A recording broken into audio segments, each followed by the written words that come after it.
بسم الله الرحمن الرحيم الحمد لله رب العالمين جزا الله أن محمدا صلى الله عليه وسلم معه أهله اللهم ما أصبحنا لي من نعمة أو بعقد من خلقك ومنك وحدك لا شريك لك ولك الحمد ولك الشكر.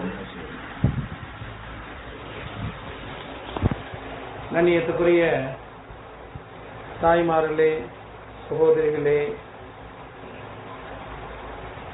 அல்லாஹ் சுப்ஹானஹு வ தஆலா நம் அனைவரையும் முழு ஷரியத்தின்படி முழு தீனின்படி உலகத்திலே வாழ வைப்பானாக. அதற்குண்டான மனோதைரியத்தை, ஈமானுடைய வலிமையை அல்லாஹ் நம் அனைவருக்கும் தந்தருவானாக.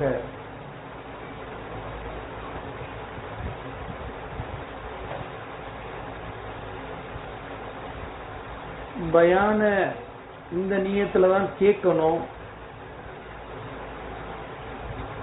நான் இப்போது எந்த விஷயங்களை கேட்கின்றேனோ அந்த விஷயங்களை நான் அமல் செய்வேன் அப்படிங்கிற நியத்துல கேட்கணும். யாரெல்லாம் அமல் செய்ய வேண்டும் என்ற நியத்தில் கேட்கின்றார்களோ அந்த மனிதர்கள் நிச்சயமாக அமல் செய்ய அல்லாஹ் தௌஃபீக் கொடுக்கின்றான். ஏதோ பயான் சொன்னாங்க, நானும் வீட்டுல ஓய்வா இருந்தேன், நல்லது பரக்கத்து கேட்டுட்டு போலான்னு வந்தேன் அப்படின்னு சொன்னா கேட்டுட்டு போயிடுவோம். அமல் செய்யக்கூடிய வாய்ப்பை அல்லாஹ் தரமாட்டான். ஏனென்று சொன்னால் அல்லாஹ் குர்ஆனிலே ஹஜ்ரத் நாயகம் ரசூலுல்லாஹி ஸல்லல்லாஹு அலைஹி வஸல்லம் அவர்கள் மூலமாக தெளிவா சொல்லிட்டான், இன்னமல் அமாலு பின்னியாத். செயல்களுக்கு அடிப்படை நியத்து தான். அதனால வந்திருக்கூடிய சகோதரிகள் அல்லாஹ்வுக்காக அமல் செய்வேன் என்ற உறுதியோட, என்ற மனோ வலிமையோட நம்ம கேட்பதற்கு அல்லாஹ் தௌஃபீக் தருவானாக. கண்ணியத்துக்குரிய சகோதரிகளே, ஒரு ஆணும் சரி ஒரு பெண்ணும் சரி உலகத்துல ஷரியத் பிரகாரம் தான் நடக்கணும், நடக்க வேண்டும். மாற்றமாக நடப்பதற்கு அல்லாஹ் ரப்பல் இஸ்ஸத் மனிதனுக்கு சலுகை கொடுக்கவில்லை. அல்லாஹ் குர்ஆனிலே தெளிவாக கூறுகின்றான், இந்த மனிதனுக்கு இந்த உலக வாழ்க்கை இருக்குதே அது சிறைச்சாலை. அது ஒரு சிறைச்சாலை தான். உலகத்துல மூமின்களுக்கு ஈமானை ஏற்றுக்கொண்ட மக்களுக்கு உலகம் இருக்கே சிறைச்சாலை. சிறைச்சாலையில இஷ்டப்படி நடக்குவதற்கு யாருக்குமே அனுமதி இல்லை, அனுமதி தரமாட்டாங்க. என்ன சொல்லப்படுதோ அதை தான் செய்வாங்க. அதே போலதான் இந்த 50 வயசு 60 வயசு வாழ்க்கை இருக்குல்ல, இந்த 50 வயசு 60 வயசு வாழ்க்கை நீ சிறைச்சாலையில இருந்துட்டு எப்படி வாழ்றாங்களோ அதை போல வாழ்ந்துட்டு வந்திருப்பா. உனக்கு சிந்திக்க முடியாத, கற்பனைக்கு எட்டாத சொர்க்கத்தை நான் தரேன் அல்லாஹ் சொல்கின்றான். சரி, அப்படி கட்டுப்பாடான வாழ்க்கை இருக்கே அது நமக்கு உலகத்துல நிம்மதியே சந்தோஷம் தருமா இல்ல நஷ்டத்தை தருமா அப்படின்னு சொன்னா கூட அதுவும் நமக்கு நலவுக்காகவே கொடுக்கப்பட்டிருக்கிறது. உதாரணமாக தண்ணீர் குடிப்பது கிட்டத்தட்ட அதுல சுன்னத்துகள் சொல்லப்பட்டிருக்கு. தண்ணி குடிக்க என்ன செய்யணும்? முதல்ல தலையை மறைச்சிருக்கணும், தலையில் தொப்பி இருக்கணும், தண்ணிய வலது கையால எடுக்கணும், தண்ணிய பார்க்கணும், உட்காரணும், பிஸ்மில்லா சொல்லணும், மடரா குடிக்கணும், குடிச்சிட்டு அல்ஹம்துலில்லாஹ் சொல்லணும். இது ஷரியத் சொன்ன விஷயம். இந்த ஷரியத்தை சொல்லப்பட்டது இருக்குன்னு சொன்னா கட்டுப்பாடு. இது தீன். இந்த ஷரியத் பிரகாரம், இந்த தீனின் பிரகாரம் நீங்கள் அமல் செய்ய வேண்டும். ஒரு மூமின் இப்படித்தான் இருக்க வேண்டும். இப்படி நீங்க இருந்துட்டீங்கன்னு சொன்னா உங்களுக்கு நீங்க குடிச்சதுக்கு பலனாக நன்மையும் கிடைக்கும். இப்ப யோசிச்சு பாருங்க, இந்த ஷரியத்து, இந்த தீனு நம்ம வாழ்க்கைக்கு பலனா பலவீனமா, நஷ்டமா லாபமா? தண்ணீர் குடிக்கிறதுல இந்த முறையை பின்பற்றினால் அந்த மனிதனுக்கு நலவுதானே? நமக்கு கொடுக்கப்பட்டிருக்கிற அனைத்து கட்டளைகளும் 6666 வசனங்களும் இறை கட்டளைகளும் நம் அனைவரும் நலனுக்காகவே தான் கொடுக்கப்பட்டிருக்கின்றது. அதை நாம் கஷ்டம் என்று நினைக்க கூடாது. அதுதான் நமக்கு பாதுகாப்பும் கூட, அதுதான் நமக்கு சந்தோஷமும் கூட. இன்னும் உதாரணம் சொல்லணும் சொன்னா உலமாக்கள் தெளிவா சொல்றாங்க. நம்ம ரோட்ல போயிட்டு இருக்கோம், நிறைய வாகனம் வருது, சிவப்பு விளக்கு எரிஞ்சிருச்சு சிக்னல்ல. என்ன செய்யறாங்க? நின்றுறாங்க. என்னுடைய வாகனம் தானே, நான் தானே வண்டியில ஓட்டுறேன், நான் தானே பெட்ரோல் போடுறேன் அப்படின்னு சொல்லி யாரும் நிக்காம போறாங்களோ அவங்களுக்கு நஷ்டம் விளைவிக்க கூடும். நஷ்டம் தானே வரும், அவங்களுக்கு கஷ்டம் தானே வரும். இந்த சிவப்பு விளக்கு என்னுடைய பாதுகாப்புக்காக, என்னுடைய நலவுக்காக. அதே போலதான் அல்லாஹ் குர்ஆன்ல சொல்கின்றான், ஒரு பெண் யாரை பார்க்க வேண்டும், யாரை பார்க்க கூடாது. ஒரு ஆண் யாரை பார்க்கணும், யாரை பார்க்க கூடாது. ஷரியத்தை உடைத்து ஷரியத்தை நிச்சயமாக உருவாக்கவே முடியாத சகோதரர்கள். ஒரு அந்நிய ஆணை, ஒரு அந்நிய பெண்ணை இன்ன நபர்கள் தான் பார்க்கணும்னு ஷரியத்துல சொல்லப்பட்டிருக்கு. அவங்க மட்டும்தான் பார்க்கணும், வேற யாருக்கும் பார்க்க அனுமதி கொடுக்கல. இதெல்லாம் நம்முடைய ஈமானுடைய பலகீனம், நம்ம அல்லாஹ் மேல வைக்கக்கூடிய நம்பிக்கையில பலகீனம். அந்த பலகீனத்தின் காரணமாக தான் நாம இன்னைக்கு மாற்றாரோட பேசி பழகி, ஈமான் அற்றோட பேசி பழகி நம்முடைய வாழ்க்கையும் ஈமான் அற்றோர்ல போல கலந்து விட்டது. நாம் ஈமான்தாரிகள், நாம் குர்ஆனை ஏற்றவர்கள், நம் அனைவரும் அல்லாஹ்வை கட்டளை பின்பற்றக்கூடிய மக்கள். நாம எதை செய்யணும்னு சொன்னா அல்லாஹ் என்ன சொல்கிறானோ அதைத்தான் செய்யணும். நம்மளை உருவாக்குனது அல்லாஹ், நம்மளை படைத்தது அல்லாஹ், நமக்கு உணவு கொடுக்கிறது அல்லாஹ், நமக்கு திருமணத்தை நடத்தி வைத்தது அல்லாஹ், குழந்தையை கொடுத்தது அல்லாஹ், கணவனுக்கு வியாபாரத்தில் லாபத்தை கொடுக்கிறது அல்லாஹ், இன்னும் சொல்ல போனா நம்ம பேசக்கூடிய பேச்சை கொடுத்தது அல்லாஹ், சிந்திக்கூடிய ஆற்றலை கொடுத்தது அல்லாஹ் ரப்பல் இஸ்ஸத். அனைத்தையும் அல்லாஹ் தான் கொடுத்திருக்கின்றான். அல்லாஹ்வுடைய அருட்கொடை இல்லாமல் உலகத்துல ஒரு வினாடி கூட ஒரு மனிதன் நிச்சயமாக சத்தியமாக வாழவே முடியாது சொல்றது.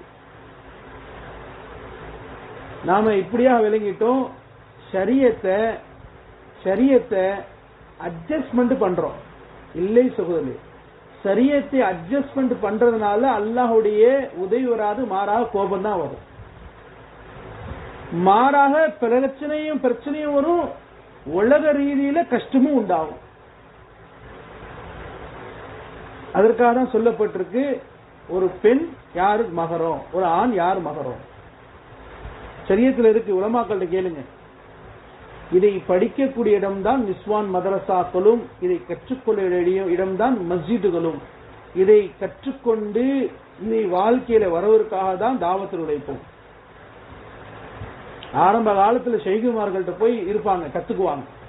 எவ்வளவு வருஷம் இருப்பாங்க? நான் சொல்றதுன்னா ஏதோ 1000 வருஷத்துக்கு முன்னாடி சொல்லல சகோதரர்களே, ஒரு 100 வருஷத்துக்கு முன்னாடி, 70-80 வருஷத்துக்கு முன்னாடி தன்னை சீர்படுத்தி கொள்ளணும்னு சொன்னா ஒரு ஷைகுமார்கள்ட்ட போய் தன்னுடைய எல்லாத்தையும் அர்ப்பணிச்சு அவர் சொல்றதை கேட்டு நடப்பாங்க. அவர் உட்காருனா உட்காருவாங்க, எந்திரிப்பாங்க. அப்படி ஒரு காலம் இருந்தது. ஆனா இன்னைக்கு அப்படி ஒரு காலம் இல்ல. இன்னைக்கு அல்லாஹ் ரப்பல் இஸ்ஸத் ஒவ்வொரு மனிதருக்கும் தீனை பல விஷயங்கள் வாயிலாக தீனை கற்றுக்கொள்ள வாய்ப்பு கொடுத்துட்டான். ஒரு காலம் முடிச்சு அப்படி ஒரு வாய்ப்பு இல்லை. இன்னைக்கு மதரசாக்கள் நிறைய உருவாயிருச்சு, மஸ்ஜிதில் நிறைய விஷயம் நடக்குது. ஆரம்ப காலத்துல பல நாடுகளுக்கு, அண்டை நாடுகள்ல, குறிப்பாக சிலோன்ல நம்ம பகுதியில இருந்து தான் தராவி தொழுவைக்கு ஆள் போனாங்க. நம்ம பகுதியில இருந்து ஏதோ ஒரு சில இடங்கள்ல தராவி நடக்கும். ஓதுன பிள்ளையை இங்க இருந்தா போய் தராவி தொழு வைப்பாங்க. ஆனா இந்த காலத்துல இன்னைக்கு எப்படி ஆயிடுச்சுன்னா அந்த நாடுகள்ல இருந்து முழு உலகத்துக்கு போறாங்க. அப்ப இந்த காலத்துல நாம தீனை பாதுகாக்கக்கூடியவர்களாக ஆக வேண்டும். முதல்ல நான் நினைக்கணும், என்னுடைய உயிர் அல்லவே இல்லை. எனக்கு கொடுக்கப்பட்டுள்ள உயிர் இது அல்லாஹ்வுக்கு சொந்தமான உயிர். சொர்க்கத்துக்கு பகவான் அல்லாஹ் வாங்கிக்கிட்டான். உயிருக்கே அல்லாஹ் சொர்க்கத்துக்கு பகரமா வாங்கி கொண்டான். உயிரை வாங்கிட்டு அல்லாஹ் என்ன சொல்றான்? சொர்க்கத்தை கொடுக்கிறான். ஒரு மனிதர் உலகத்துல எப்படியாக வாழணும், எப்படி பேசணும், எப்படி சாப்பிடணும், எப்படி தூங்கணும், எப்படி வியாபாரம் செய்யணும், எப்படி மனைவியோட நடக்கணும், எப்படி மனைவி கணவரோட நடக்கணும், பிள்ளை பெற்றோருக்கு செய்ய கடமை என்ன, பெற்றோர் பிள்ளைக்கு செய்ய கடமை என்ன, எல்லாத்தையும் அல்லாஹ் குர்ஆன்ல சொல்லிக் கொடுத்தான். நாம் நினைத்துக் கொண்டோம் நாம தான் வாழ்கிறோம் என்று கற்பனை செய்து கொண்டோம். நாம் நினைத்துக் கொண்டோம் என்னுடைய கணவர் என்னை பாதுகாக்கிறார் என்று நினைத்துக் கொண்டோம். நாம் நினைத்துக் கொண்டோம் என்னுடைய கணவர் வியாபாரம் செய்யறாரு, தொழில் செய்யறாரு, உத்தியோகம் பார்க்கிறாரு, அவர் சம்பாரிச்சு கொடுத்து எனக்கு செய்யறாரு, நம்ம கற்பனை செய்து கொண்டோம். அல்லாஹ் குர்ஆன்ல தெளிவா சொல்கின்றான் சகோதரர்களே, அல்லாஹ்வுடைய தௌஃபீக் இல்லாம யாருக்கும் ஒண்ணுமே நடக்க வாய்ப்பே இல்லை. ஒருத்தர் சொன்னாரு மாட்டுல இருந்து பால் வருது, ஒருத்தர் சொன்னாரு மாடுல இருந்து பால் வருது. நம்ம எல்லாம் பாக்குறோம், மாட்டுல இருந்து பால் வருது, கண்ணில் பாக்குறோம். காலையில ஒரு 10 லிட்டர் கொடுக்குது, மாலையில ஒரு 10 லிட்டர் கொடுக்குது. இப்ப பாருங்க, மாட்டுடைய மடி அறுத்து பாருங்க, பால் இருக்காது, இருக்காது, ரத்தம் தான் வரும். அப்ப மாடு அல்லாஹ் குர்ஆன்ல சொல்றான் அந்த பச்சை புல்லு சாப்பிடுது, சாணம் பச்சை கலர்ல வருது, ஆனா பால் வெள்ளை கலருது. ரெண்டுக்கு நடுவில் அல்லாஹ் தான் வெளியாக்கி கொடுத்தான் பாலை. உலகமே சொல்லுது வானத்திலிருந்து மழை பெய்யுது, விஞ்ஞானம் சொல்லுது வானத்திலிருந்து மழை பெய்யுது. ஒரு ஈமான்தார் இப்படி சொல்ல வேண்டும், அல்லாஹ்விடத்திலிருந்து மழை வந்தது என்று சொல்ல வேண்டும். அல்லாஹ் கியாமத் நாள்ல ஒவ்வொரு விஷயத்தை பற்றி கண்டிப்பாக நிச்சயமாக கேள்வி கணக்கு கேட்பான் சகோதரர்கள், கண்டிப்பா கேட்பான். உனக்கு 50 வயசு கொடுத்தேனேமா, உனக்கு 60 வயசு கொடுத்தேனேமா, என்ன செஞ்சேன்னு கேட்பான். அது ஆணும் பதில் சொல்லி ஆகணும், பெண்ணும் பதில் சொல்லி ஆகணும், உலகத்தில் பிறந்த அனைத்து மக்களும் பதில் சொல்லி ஆகணும், படிச்சவங்க பதில் சொல்லணும், படிக்காத பதில் சொல்லணும். குர்ஆனுடைய கடமை என்ன? குர்ஆன் வழக்கு தொடுக்கும் சகோதரர்களே, நம்ம மேல குர்ஆன் பேசும். மண்ணறையில் ஒரு மனிதனுக்கு உதவி செய்யக்கூடிய குர்ஆன் தான். மண்ணறையில் கொஞ்சம் யோசிச்சு பாருங்க, ஒரு மனிதர் இருக்காரு, மௌத் ஆயிட்டார், அவருடைய நிலை என்ன? நாம் மௌத்த கொடுத்துட்டோம், அவரை ஒரு நாள் இல்ல, 2 நாள் இல்ல, 3 நாள் அப்படியே வைப்பாங்க. ஒரு நாளே அதிகபட்சம் வைக்கிறது, கஃன் பண்ணிடுவாங்க, அடக்கம் செஞ்சிருவாங்க. இவருடைய நிலைமை என்ன? ஒவ்வொரு மனிதனும் யோசிக்கணும், இன்று என்னுடைய சகோதரி மௌத்தாயிட்டாங்க, ஒரு நாள் நிச்சயமாக நான் மௌத்தாகுவேன். மௌத்தை நேசிக்கக்கூடிய மக்கள் தான் நம்ம. ஆனா மௌத்தை கேட்க மாட்டோம், மௌத்துக்கு பயப்பட மாட்டோம், அப்படிப்பட்ட மக்கள் தான். ஏனென்று சொன்னால் அல்லாஹ் நம்மோடு இருக்கின்றான். அல்லாஹ் குர்ஆன்ல சொல்கின்றான், உங்களோடு மன்னரில் உதவி செய்யக்கூடியது குர்ஆன் மட்டும்தான் சொல்லுது. அழகான வாலிப ரூபத்தில் குர்ஆன் நம்மை பாதுகாக்கும். அந்த குர்ஆனை நான் எவ்வளவு கற்றுக்கொண்டேன், என்ன அமல் செஞ்சேன், கொஞ்சம் யோசிச்சு பாருங்க. நாம ஒரு லைஃப் ஸ்டைல் வாழ்ந்துட்டு இருக்கோம் சகோதரர், நாம ஒரு லைஃப் ஸ்டைல். காலையில எந்திரிச்சோம், அல்லாஹ் மன்னிக்க வேண்டும், இரவுல ரொம்ப நேரம் இன்னைக்கு நம்ம மக்கள் ஈமான்தாரிகள் ரொம்ப நேரம் முடிச்சிருக்காங்க. சுப்ஹானல்லாஹ், எவ்வளவு முயற்சிருக்காங்கன்னு சொன்னா இரவு 12 மணி 1 மணி ஆகுது தூங்குறது. குறிப்பாக ஆண் குழந்தைகள், பெண் குழந்தைகள் மொபைல் போன்ல நிறைய விளையாடுறாங்க. தொழுகை இல்ல. இரவு எப்ப தூங்கணும்? இஷா முடிச்சுட்டா உடனே தூங்கத்துக்கு போயிடுறோம். யாரு பேசலாம் அனுமதி இருக்குன்னு சொன்னா கணவன் மனைவி தான் பேசுறதுக்கு இஸ்லாம் சரியத்துல அனுமதி இருக்கு. வேற யாருமே அனுமதி இல்லை. அல்லாஹ் மன்னிக்க வேண்டும், அல்லாஹ் மன்னிக்கணும். இன்னைக்கு என்ன நடந்துட்டு இருக்குன்னு சொன்னா, இன்னைக்கு சின்ன சின்ன ஊர்கள்ல, நம்ம ஊர்ல அப்படி இல்ல, பல ஊர்கள் அப்படி இருக்கு. மரத்தடியில உட்காந்துக்கிறாங்க, 4 பசங்க உட்காந்துக்கிறாங்க, சின்ன ஒரு குளத்துல உட்காந்துக்கிறாங்க, சின்ன சின்ன பகுதியில் உட்காந்துக்கிறாங்க. மாஷா அல்லாஹ் செல்போன்ல பல நேரங்கள் அதுல நேரத்தை கழிக்கிறாங்க. இப்ப போயிருந்தோம் ஒரு இடத்துக்கு,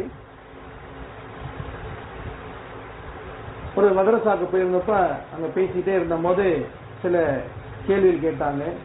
அப்ப பெற்றோர் சொல்றாங்க, என் மகள் ஒரு நாளைக்கு 2 மணி நேரம் 3 மணி நேரம் செல்போன் பார்ப்பாங்க. ஒரு காலம் இருந்துச்சு இஸ்லாமியர்கள், உம்மத்தே முகமதியாக்கள் குரானுக்காக 2 மணி நேரம் குரான் திலாவத் செய்வாங்க, திக்ர் திலாவத் 2 மணி நேரம் செய்வாங்க. அப்படிங்கிற காலம் கடந்து மறந்து மறதியில இன்னைக்கு ஈமான்தாரிகள் 2 மணி நேரம் தாங்க செல்போன் பார்ப்பாங்க, 3 மணி நேரம் தான் புள்ள பாக்குது. ரொம்ப எல்லாம் பாக்கலங்க, ஒரு 5 மணி நேரம் தான் பாக்குதுங்கிற சாதாரண சொல்ல வராங்க. அல்லாஹ் மன்னிக்க வேண்டும் சொல்றது. இன்னைக்கு என்னுடைய பெரிய பொறுப்பு பெற்றோராகிய பொறுப்பு என்னுடைய பொறுப்பு தான். ஹதீஸ் கிதாபுல உலமாக்கள் எழுதுறாங்க, அரசாங்கத்துக்கு அதிகாரிக்கு கட்டுப்படாமல் ஒரு குற்றத்தை செய்து கொண்டால் அந்த குழந்தையை பாதுகாக்கிறது எவ்வளவு முயற்சி செய்யறோம், அந்த குழந்தையை பாதுகாக்க எவ்வளவு கஷ்டப்படுறோம், அந்த குழந்தைக்கு எந்த தீங்கும் வராம இருக்க எவ்வளவு முயற்சி பண்றோம். ஆனால் என்னுடைய குழந்தை சுபு தொழுகாம தூங்குதே, என் மகனுக்கு 25 வயசாச்சு சுபு தொழுகாம தூங்குறாரே, நாளைக்கு அந்த குழந்தைய நரகத்திலிருந்து பாதுகாக்கணுமே, அதுக்கு நம்ம என்ன கவலை செய்து இருக்கின்றோம். பெற்றோரை பெரிய பொறுப்பு சகோதரர்கள், இதுதான் பெற்றோரை பொறுப்பு. குழந்தைக்கு தீனை எப்படி கொடுக்க முடியும்? அன்பாக கொடுக்க முடியும். தினசரி உங்க வீடுகள்ல ஹதீஸ் கிதாபுகளை படிங்க. குறிப்பாக பெண்கள், எல்லாம் மன்னிக்கணும் சொல்றதுக்கே கஷ்டமா இருக்கு, ஆனால் நிதர்சனமான உண்மை அதுதான் சகோதரர். கிட்டத்தட்ட மக்ரிப் தொழுகைக்கு பின்னாடி பல ஊர்கள்ல, நம்ம ஊர்லயே இருக்கும் இந்த விஷயம். ஒரு 20 வருஷத்துக்கு முன்னாடி போங்க, உங்க ராதிமா எங்க ராதிமா எல்லாரும் என்ன செய்வாங்க சொன்னா சூரா வாக்கியாவை ஓதுவாங்க. சின்ன வயசுல நீங்க நான் கேட்டோமா இல்லையா? இன்னைக்கு அப்படி சத்தம் கேக்குதா? இல்ல.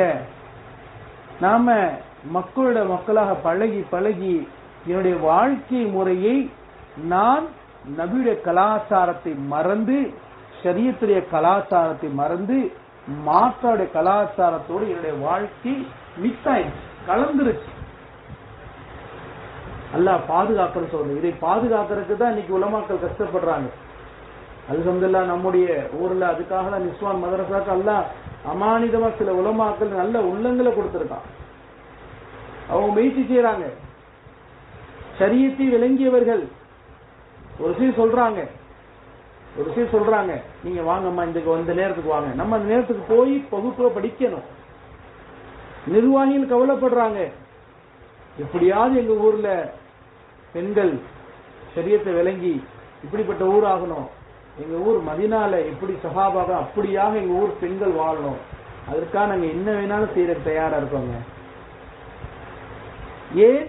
அவர்கள் அவருடைய பொறுப்பை விளங்கி விட்டார்கள். அல்லாஹ்விடத்திலே நாளைக்கு போய் உன்னை பள்ளிவாசலுக்கு நிர்வாகத்தில் இல்லையப்பா என்ன செய்யணும்னு சொல்லி கேட்டா, பள்ளிவாசல் நிர்வாகம் இருந்ததே எதுக்குங்க? ஷரியத்தை உருவாக்கதான் அடிப்படையான விஷயம். விளங்கின காரணத்துக்காக பயப்படுறாங்க. எங்க ஊர்ல எப்படியாவது தீன் ஹயாத் ஆயிரணும், ஆண்கள்கிட்ட பெண்கள்கிட்ட குழந்தை என்ன வேணாலும் செய்யுங்க, நாங்க என்ன வேணாலும் செஞ்சு தரோம். அதனால கண்ணியத்துக்குரிய தாய்மார்களே சகோதரர்களே, நம்ம அல்லாஹ் மன்னிக்க வேண்டும். நாம நம்முடைய லைஃப் ஸ்டைல மாற்றாத வரைக்கும் அல்லாஹ்வுடைய உதவி வராது சகோதரர். அல்லாஹ்வுடைய உதவி வரணுமா அப்படின்னு சொன்னா நம்முடைய வாழ்க்கை முறையை மாற்ற வேண்டும். இப்ப நம்ம வாழ்றதுக்கே அது ஷரியத்திலே வாழ்க்கை முறை இல்லவே இல்லை. நினைச்சா ஆண்கள்கிட்ட பேசுறோம், நினைச்சா பெண்கள்கிட்ட பேசுறாங்க. யாருங்க இவங்க ஒண்ணு விட்டு குப்பியோட மாமாவோட மாமி மக எப்படிங்க ஷரியத்து குடிச்சு யாருங்க சொன்னாங்க பேசுறதுக்கு? ஒரு தொழுகை இல்லாத மனிதனுடைய பார்வை உங்க வீட்டுக்குள்ள வந்துச்சுன்னா உங்க வீட்டுல இருக்க பரக்கத்து போயிருது. சரியா சொல்லுது. தொழுகை அற்றவுடைய பார்வை உங்க வீட்டுக்குள்ள வந்துருச்சு, வீட்டுக்குள்ள அவர் வரல, அவருடைய பார்வை வந்துச்சு, உங்க வீட்டுல இருக்கிற பரக்கத்து உங்க வீட்டை விட்டு போயிருச்சு. நான் வீட்டுல உட்கார்ந்து துவா செய்றேன், குர்ஆன் எப்படி பரக்கத்து வரும்? என்னுடைய வீட்டுக்கு முன்னாடி ஒரு திரை போட வேண்டும். என்னுடைய வீட்டுல ஒரு திரை போடணுங்க. தயவுசெய்து திரை போடுங்க. ஒவ்வொரு வீட்டிலையும் திரை அவசியமாக இருக்க வேண்டும். சொல்லணும், அந்நிய ஆண்கள் வந்தா வீட்டுல ஆண்கள் இல்ல அப்புறம் வாங்கன்னு குழந்தைகிட்ட சொல்லி அனுப்பணும், நாம சொல்லக்கூடாது. இன்னைக்கு நம்ம பகுதியில் வாழக்கூடிய பெண்கள் இருக்கிறாங்க, எத்தனையோ பேர் இருக்காங்க. சில வீடுகள்ல பெண்கள் இப்படியாக இருக்கிறாங்க, திருமணமாகி 2-3 குழந்தைகள் ஆயிருச்சு, ஒரே வீட்டில் இருக்கிறாங்க, அண்ணன் தம்பி 3 பேர் 4 பேர் 5 பேர் 6 பேர் இருக்காங்க. ஆனால் அந்த பெண்ணை அந்த வீட்டில் இருக்கிற ஆண்களுக்கு யாரையும் தெரியாது. புர்காவை வெளியே போடுறதுல வீட்டுக்குள்ள புர்காவை போட்டுக்கொண்டு சுத்தக்கூடிய பெண்கள் இருக்கிறாங்க. ஏன்? நாளைக்கு அல்லாஹ்ட்ட அவங்க தான் பதில் சொல்லணும். ஒவ்வொரு ஷரியத்துக்கும் அவர்கள் தான் பொறுப்பு. தனி மனித உரிமை என்று சொல்கிறோமே, தனி மனித ஷரியத்துக்கு ஒவ்வொரு ஆணுக்கு தான் பொறுப்பு, பெண்ணு தான் பொறுப்பு. தொழுகை விட்டுட்டாரு கணவர், அல்லாஹ் கூப்பிட்டு மனைவி கேட்க மாட்டான், ஏமா புருஷன் வீட்டுக்கார தொழுகை கேட்க மாட்டான்ல. இல்ல மனைவி தொழுகல, கணவரை கூப்பிட்டு ஏன் மனைவி தொழுகை கேட்க மாட்டான். அவருடைய ஷரியத்துக்கு அவர்கிட்ட தான் கேள்வி, இவருடைய ஷரியத்துக்கு இவர்கிட்ட தான் கேள்வி. அப்ப என்னிடத்துல வாழ்க்கை அல்லாஹ்வுடைய கிருபை கொண்டு நான் வாழ்க்கை வாழ்ந்துட்டு இருக்கேன், என்னுடைய வாழ்க்கையில பிரச்சனை இருக்கு, கஷ்டம் இருக்கு, சிரமம் இருக்கு, பரக்கத்தே வரல, என்னதான் காரணம்னு சொன்னா நான் சரியத்துல குறை செஞ்சுதான் காரணங்கிறது நமக்கு எப்ப விளங்கும்? நம்முடைய ஈமான்கிற பலகீனம் விலகுனாதான் விளங்கும். இது விளங்கு, இந்த ஷரியத்துடைய பலகீனம் நம்முடைய இந்த ஷரியத்துடைய பலகீனம் விலகுறதுக்காக தான் மதரசாக்கள். மதரசால போய் உட்கார்ந்தாதான் அந்த இல்முங்கிற அந்த பிரகாசம் உள்ளத்துல இறங்கினோடனே ஷரியத்தில் நாம் என்னென்ன குறைகள் செய்திருக்கின்றன என்று விளங்கும். உள்ளத்தில் கூட இருள் விளங்குறதுக்காக தான் அல்லாஹ்வுடைய பாதை, முபாரக்கான தாவத்துடைய உழைப்பு. உள்ளத்தில் இருக்கிற இருள் நீங்கிறதுக்காக தான் பள்ளிவாசலோட தொடர்பு. ஒரு மனுஷன் பள்ளிவாசல் போனாரு, என்ன செய்வாரு? பள்ளிவாசல் உள்ள உட்கார்ந்து என்ன செய்வாரு? கிரிக்கெட் விளையாடுவாரா? வேற எதுவும் விளையாடுவாரா? பள்ளிவாசல் உள்ள உட்கார்ந்தாலே குர்ஆன் எடுத்து ஓதுவாரு, தஸ்பீஹ் செய்வாரு தன்னால. ஏன்? பள்ளிவாசலுக்குள்ள இருக்க வெளிச்சம் அந்த உள்ளத்தில் இருக்கிற இருளை போக்கி விட்டது. ஒரு மனிதர் பாவம் செய்யறாரு, உள்ளத்துல கருப்பு புள்ளி விழுகுது, தௌபா செய்யறாரு, கருப்பு புள்ளி நீங்குது. ஹதீஸ்ல வந்திருக்கு. எப்ப தௌபா செய்வா மனுஷன்? பள்ளிவாசல் தொழுவ போனா. பள்ளிவாசலோட தொடர்பு எனக்கு சரியா இருந்துச்சு சொன்னா அல்லாஹ்வுடைய தொடர்பு எனக்கு சரியா இருக்கு. என்னுடைய வீட்டுக்காரர் வேலைக்கு போறாரு, என்னுடைய கணவர் வேலைக்கு போறாரு, தினசரி 10 மணி வேலை செய்யறாரு, ஆனா பரக்கத் இல்லை, சிரமம் நீங்கள. என்ன காரணம் சொன்னா நான் அவருக்கு அமல் மூலமா உதவி செய்ய வேண்டும். வீட்டுல இருந்து என் வீட்டுக்காரர் வேலைக்கு போயிட்டாரா, என் கணவர் வேலைக்கு போயிட்டாரா, நான் வீட்டுல முஸல்லா விரித்து தஸ்பீஹ் மூலமாக, குர்ஆன் திலாவத்தின் மூலமாக, லுஹா தொழுகையின் மூலமாக, யா அல்லாஹ் என் கணவர் வேலைக்கு போயிருக்காரு, யா அல்லாஹ் அவருக்கு பரக்கத் செய்வாயாக, அவருக்கு ஹலாலா ரிஸ்கை கொடுப்பாயாக, என்னைக்காவது துவா இந்த மாதிரி செய்ய வேண்டும் சொல்றது. கணவர் எங்க எப்படி வேலை செய்யணும்? யா அல்லாஹ் உன்னுடைய கட்டளை வியாபாரம் செய்யறது, மனைவி மக்களை பாதுகாப்பது என்னுடைய பர்லு, என்னுடைய பொறுப்பு, அதற்காக நான் வந்திருக்கேன், பணம் சம்பாதிக்க நோக்கம் இல்லை என்பதாக நினைத்து அவர் வியாபாரம் செய்கிறார். இந்த 2 நபர்களும் சேர்ந்து தனக்கு கொடுக்கப்பட்ட குழந்தைகளை ஷரியத்தோடு இணைத்து வாழ்க்கை நடத்த வேண்டும். ஆண் குழந்தைலாம் அல்லாஹ்வுக்காக பள்ளிவாசல் அமைச்சிருங்க. எல்லாரும் ஒரு முடிவு செய்யுங்க. கண்ணியத்துக்குரிய சகோதரர்களே, அன்பான வேண்டுகோள். அல்ஹம்துலில்லாஹ், முழு உலகத்துல தீன் ஹயாத்தானது முக்கிய பங்கே பெண்கள் தான். உலகத்துல தீன் ஹயாத்தானது காரணமே பெண்கள் தான். உலகத்துல தீன் ஹயாத்தாருக்கு முதல்ல உயிர் தியாகம் செய்ததும் பெண்ணு தான். ஆனெல்லாம் 30% தான். பெண்கள் தான் பல வேலைகள் செய்திருக்கிறார்கள். பெரிய பெரிய மார்க் அறிஞர் யாருன்னு சொன்னா, பெரிய பெரிய சஹாபாக்கள் போய் ஒரு தீன்ல சந்தேகம் வந்துச்சுன்னா என்ன செய்வாங்க? ஆயிஷா அம்மாட்ட போய், அம்மா தாயே உம்முல் மூமினீனே, நீங்க தான் உம்மத்துடைய தாயி, எங்களுக்கு இந்த மாதிரி ஷரியத்துல விளக்கம் வேணும், என்ன செய்யணும்னு கேட்டு வந்தாங்க. ஆண்கள் ஆண்கள்லாம் பெரிய பெரிய ஆண்கள் இருந்தாலும் அவங்கள்ட்ட கேட்கல, அம்மா கிட்ட தான் போய் கேட்டாங்க. ஏன்? ஷரியத்தை விளங்க அதிகமா ஷரியத்துக்காக கஷ்டப்பட்டது, சிரமப்பட்டது. இன்னைக்கு தீன் உலகத்துல கிட்டத்தட்ட 200 கோடி மக்கள் இருக்கிறாங்க. அவங்களோட தீன் பேசினா அதுக்கு முக்கிய காரணம் பெண்களாகி நீங்க தான். அப்படிப்பட்ட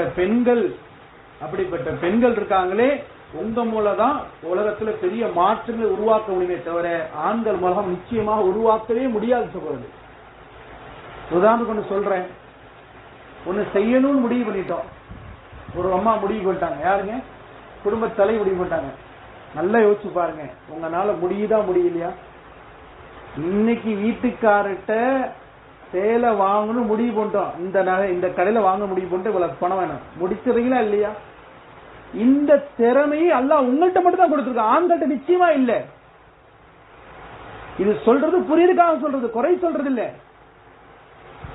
தீனிலையும் அல்லாஹ் உங்களுக்கு பிடிவாதத்தை கொடுத்திருக்கின்றான்.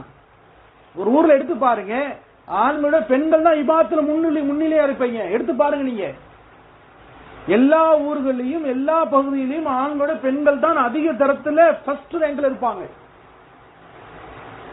இப்ப நீங்க தான் ஒரு உறுதி செய்யணும். என்ன உறுதி தெரியுமா? என் வீட்டில் கூடிய கணவரும் சரி குழந்தையும் சரி சீக்கிரமாக வந்து சீக்கிரமாக சாப்பிட்டு சீக்கிரம் தூங்குங்க.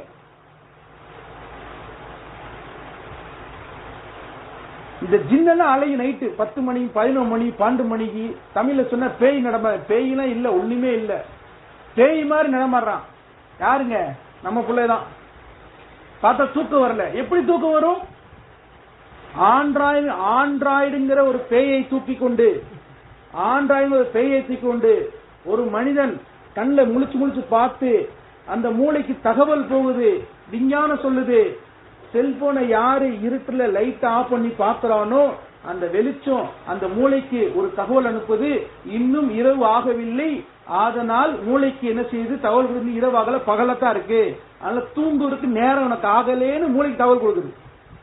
அதனால மூளைக்கு என்ன தூக்கமே வரல. எப்படிதான் தூங்குறான்னு பார்த்தா மூளைக்கு தகவல் போனாலும் உடம்பு அசந்துருமா இல்லையா? அசதியிலே தூங்கிடுறான். பார்த்தா ஓடுது, இங்கிட்டு செல்போன் ஓடிக்கிட்டே இருக்கு, இவன் தூங்கிட்டு இருக்கான். திக்ர் இல்ல, திலாவத் இல்ல, ஒழுவு இல்ல, குரான் இல்ல, ஹதீஸ் இல்ல, எதுவும் இல்ல. இந்த பையன் உடல் ரீதியாகவும் பலவீனப்படுகின்றான். இந்த பையனுக்கு உடல் ரீதியாகவும் பலவீனப்படுகின்றான். இந்த பையன் உடலு கஷ்டம், இவனுக்கு நோயும் வாய்ப்படுறதுக்கு வாய்ப்பு இருக்கு. அதனால அந்த குழந்தைய, நம்ம பிள்ளைய அல்லாஹ்ப்பா நாம என்ன செய்யணும்? மகனே சீக்கிரம் தூங்கிருப்பா, உனக்கு சீக்கிரம் உணவு தயார்படுறேன். அந்த குழந்தைய தூங்க வச்சு மாஷா அல்லாஹ் தஹஜ்ஜுக்கு வெளிப்படுங்க, தொழுகட்டும். ஃபஜ்ர் தொழுகை பள்ளிவாசல் தொழுக சொல்லுங்க, ஹதீஸ் கிதாப் படிப்பாங்க கேட்க சொல்லுங்க. 4 பேரை பார்த்து மறுமையை பத்தி ஆகிரத்தை பத்தி பேசக்கூடிய வாய்ப்பை கொடுங்க. இப்ப அந்த குழந்தை முகத்தை பாருங்க, ஒரு 10 நாள் கழிச்சு பாருங்க, ஒரு 3 நாள் கழிச்சு பாருங்க, உங்க பிள்ளையோட அழகை பாருங்க. அல்லாஹ் 100 இறக்கி இருப்பாங்க முகத்துல. இப்ப கண் கூட பார்க்க முடியும் சொல்றது. அந்த குழந்தைக்கு சாப்பிட முடியல, சாப்பிடுறது 11:30 மணி சாப்பிடுது, 12:30 மணி தூங்குது, காலையில் 8:30 மணிக்கு எந்திரிக்குது, தொழுகை இல்ல, குற்றச்சாட்டு இல்ல சகோதரர்களே. இதெல்லாம் குற்றச்சாட்டு தயவுசெய்து நினைக்கிறாங்க. நம்முடைய வாழ்க்கை முறை மாற்றாடைய வாழ்க்கை முறையை போல மாறிவிட்டதனை காரணமாக நபி ஸல்லல்லாஹு அலைஹி வஸல்லம் இரவு முழுவதும் எதுக்காக செலவு செய்வாங்க? அல்லாஹ்வை வணங்குவதற்காக செலவு செய்வாங்க. கால் வீங்கிரும், வணங்கிட்டே இருப்பாங்க, தொழுகையில் இருப்பாங்க. மாஷா அல்லாஹ். அதன் காரணமாக என்ன கிடைச்சுன்னா, அல்லாஹ் உஹது மலையை தங்கமாக்கி தரேன்னு சொன்னா, அந்த அமலை கொண்டு உஹது மலையை தங்கமாக்கி தரேன்னு சொன்னா. அதனாலதான் இன்னைக்கு சொல்லப்படுது, நீங்க இந்த இபாதத் செய்யுங்க, அல்லாஹ் என்ன செய்வான், உங்களுக்கு பரக்கத்தை கொண்டு கையில கொடுத்துருவான். நிம்மதியான வாழ்க்கை, சந்தோஷமான வாழ்க்கை, ராகத்தான வாழ்க்கை, கோபம் இல்ல, பரக்கத்தை பணம் வருது. என்னங்க ஆச்சு? நிம்மதியா இருக்கும். ஒரு சின்ன உதாரணத்தை சொல்லி முடிக்கிறேன், தயவுசெய்து கவனமா கேளுங்க. ஒரு கோழி இருக்கு, கொஞ்சம் அரிசி எடுத்தாரு, கோழி தீவனம் எடுத்தாரு, ஒரு இடத்துல போட்டுட்டாரு. அந்த கோழி அழகா சாப்பிட்டு அழகா போயிடும். அதே தீவனம் எடுத்து செதறி விட்டாரு, கோழி இங்க ஒண்ணு சாப்பிடும், அங்க ஒண்ணு சாப்பிடும், அங்க ஒண்ணு சாப்பிடும், அங்க ஒண்ணு சாப்பிடும், சாப்பிட்டுட்டே இருக்கும். இதுதான் ஒரு மனிதன் காலையில் எந்திரிச்சிருந்து தூங்குற வரைக்கும் ஷரியத்தை பின்பற்றுகிறான். ஒரு பெண் ஷரியத்தை பின்பற்றுகிறார், அந்த பெண் குர்ஆனை பின்பற்றுகிறார். அல்லாஹ் என்ன சொல்றான், துன்யாவை எடுத்து இந்த மானு ஒரு கையில கொடுத்துறான், அழகா முடிஞ்சிருது. என்னங்க ஆயிருது? அழகா முடிஞ்சிருது. இல்ல நான் தான் சம்பாதிக்கணும், நான் தான் சரி செய்றேன், நான் தான் பண்றேன் அப்படின்னா தூக்கி கடாசிடுறான். ஓடுறாரு, இங்க ஓடுறாரு, அங்க ஓடுறாரு, அங்க ஓடுறாரு, இங்க ஓடுறாரு. சில பேர் வேலையே செய்யறது இல்ல, சில பேர் வேலையே செய்யறது இல்ல. ஞாயிற்றுக்கிழமை ஃபுல்லா தூக்கம், திங்கக்கிழமை ஃபுல்லா தூக்கம், வாரத்துல 2 நாள் 3 நாள் ஏதோ சின்ன பாக்குறாங்க, 1ஆம் தேதி டப்புன்னு பணம் வந்துருதா இல்லையா? வேலைக்கும் பணத்துக்கும் சம்பந்தம் இல்லை சகோதரிகளே. தீனுக்கும் துன்யாவுக்கும் சம்பந்தம் இருக்கு சகோதரி. ஏன்? எந்த அளவுக்கு நீங்க அமல் செய்து அல்லாஹ்விடத்தில் அனுப்புறீங்களோ அந்த அளவு அல்லாஹ் வானத்திலிருந்து உங்களுக்கு உதவிகளை அனுப்பிக்கிட்டு இதான் சொல்றோம். அல்லாஹ்வுடைய உதவி வாங்குறதுக்கு முதல்ல நாம என்ன செய்யணும்? நம்முடைய வாழ்க்கை முறையை நாம தான் மாற்றணும். வாழ்க்கை முறை என்ன செய்யணும்? நாம தான் மாற்றணும். ஒரு முடிவு செய்யலாமா? இவ்வளவு காலம் போயிருச்சுங்க, இவ்வளவு காலம் போயிருச்சுங்க, இன்னும் எவ்வளவு காலம் இருக்க போறோம் தெரியாதுங்க. இருக்கிற காலத்திலேயாவது அல்லாஹ்வுக்கும் ரசூலுக்கும் முஹப்பத்தா வாழ்ந்துட்டு போவோம். முதல்ல சொன்னது போல ஒரு உதாரணம் சொன்னேன், மறந்துருக்க மாட்டீங்க. தண்ணி குடிக்கிறது 7 சுன்னத்து, அந்த 7 சுன்னத்து சொல்லி காமிச்சேன். அது அப்படி செஞ்சா நன்மையும் கிடைக்குது, துன்யா ரீதியா பாதுகாப்பு கிடைக்குது. இதே போலதான் நீங்க ஷரியத் செஞ்சிட்டீங்க சொன்னா நன்மையும் கிடைக்குது, உங்களுக்கு பாதுகாப்பும் கூட. நாளைக்கு மறுமையிலையும் நன்மை, உலகத்திலையும் பாதுகாப்பு, உலகத்துல கண்ணியம். தீன் இல்லாததுக்கு என்னங்க?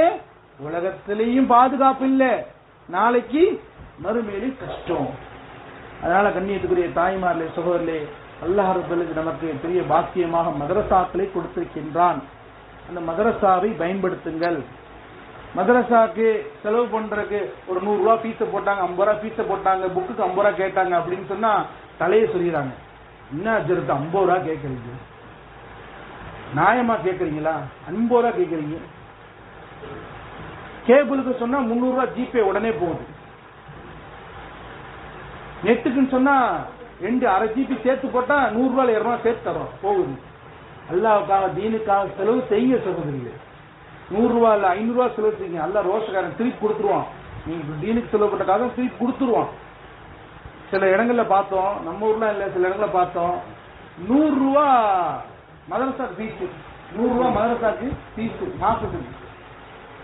15 நாள் வந்தாங்களாம், அதனால எவ்வளவுங்க? 50 ரூபாயா? 15 நாள் வரல, அதனால 50 ரூபாய் தோதுங்கன்னு சொல்லி விடுறாங்க. சில பேர் தான் 15 நாள் தான் வந்தேன், 66 ரூபாய் 50 காசு உனக்கு வந்திருக்கு கணக்கு வச்சுட்டு, ஆனா 66 50 காசு மிச்ச காசு கொடுங்க கேட்கறாங்க.